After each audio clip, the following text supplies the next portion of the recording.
పిల్లలండి కేసీఆర్ మీడియా ముందుకు రాగానే కొన్ని జంతువులు మరుగుతున్నాయని బీఆర్ఎస్ వర్కింగ్ ప్రెసిడెంట్ కేటీఆర్ విమర్శించారు. కేసీఆర్ బయటకు వస్తే కొంతమంది ఆందోళనకు గురవుతున్నారని పేర్కొన్నారు. 2 సార్లు తెలంగాణకు ముఖ్యమంత్రిగా పనిచేసిన తెలంగాణ రాష్ట్రాన్ని సాధించిన 72 ఏళ్ల నాయకుడిని వ్యక్తిగతంగా దూషించడం బాధాకరమన్నారు. రేవంత్ రెడ్డికి ఒక భాష మాత్రమే వచ్చని, తనకు 3 భాషలు వచ్చని అన్నారు. అయితే తన తల్లిదండ్రులు నేర్పిన సంస్కారం, ముఖ్యమంత్రి పదవికి ఉన్న గౌరవం కారణంగా తాను విమర్శించుకోలేదని ఆయన స్పష్టం చేశారు. కొన్ని జంతువులు మరుగుతున్నాయి, మీరు చూస్తున్నారు. నేను ఒరుతున్నా కదా, నన్ను ఒర్రని.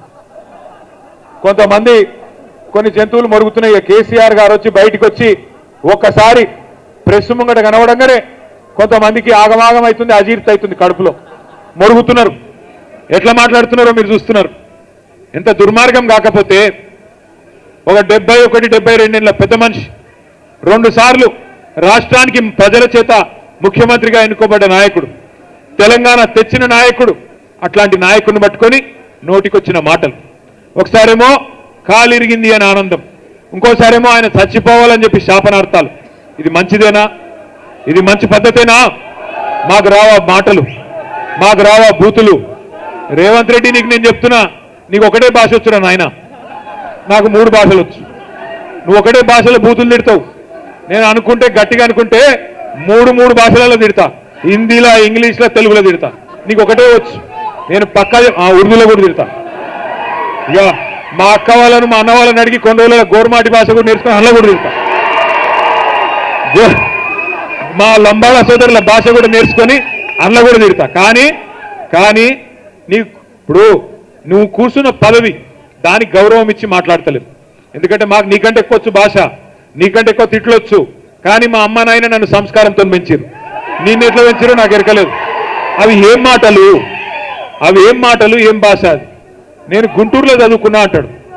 అవును, నేను గుంటూరులోనే చదువుకున్నా, ఇంటర్మీడియట్ చదువుకున్నా, కరెక్టే.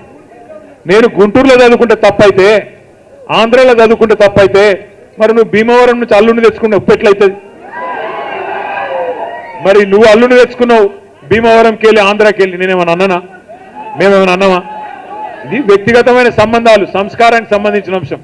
మీ కుటుంబ సభ్యులను మేము ఎన్నడేమనం, అది మా సంస్కారం. నువ్వు అనొచ్చు, మా వాళ్ళని ఇష్టం ఉన్నట్టు అంటున్నావు, కానీ మేము అంటలేం. మీ భార్య గారిని కానీ, మీ బిడ్డని కానీ ఎవరిని మేము అంటలేం, ఎందుకంటే అది మా సంస్కారం. అట్లాగే నేను అడుగుతున్నా, ఆయనకి బాధ ఏందో అర్థం కాదు. అడ్డిమారి గుడ్డి దెబ్బలో ముఖ్యమంత్రి అయ్యిండు. ఆయనక సంతోషంగా ఉండొచ్చు కదా. తెల్లారు లేస్తే కేసీఆర్ గారిని తిట్టుడు, తెల్లారు లేస్తే మన మీద ఏడ్చుడు తప్ప పీకిందేమీ లేదు. కేసీఆర్ గారు కాలు బయట పెట్టంగానే కొన్ని జంతువులు మరుగుతున్నాయి, మీరు చూస్తున్నారు. నేను ఒరుతున్నా కదా, నన్ను ఒర్రని. కొంతమంది కొన్ని జంతువులు మరుగుతున్నాయి. కేసీఆర్ గారు వచ్చి బయటికి వచ్చి ఒక్కసారి ప్రెస్ ముంగట కనవడంగానే కొంతమందికి ఆగమాగం అవుతుంది, అజీర్తి అవుతుంది, కడుపులో మరుగుతున్నారు. ఎట్లా మాట్లాడుతున్నారో మీరు చూస్తున్నారు. ఎంత దుర్మార్గం కాకపోతే ఒక 71-72 ఏళ్ల పెద్ద మనిషి 2 సార్లు రాష్ట్రానికి ప్రజల చేత ముఖ్యమంత్రిగా ఎన్నుకోబడ్డ నాయకుడు, తెలంగాణ తెచ్చిన నాయకుడు. అట్లాంటి నాయకుడిని పట్టుకొని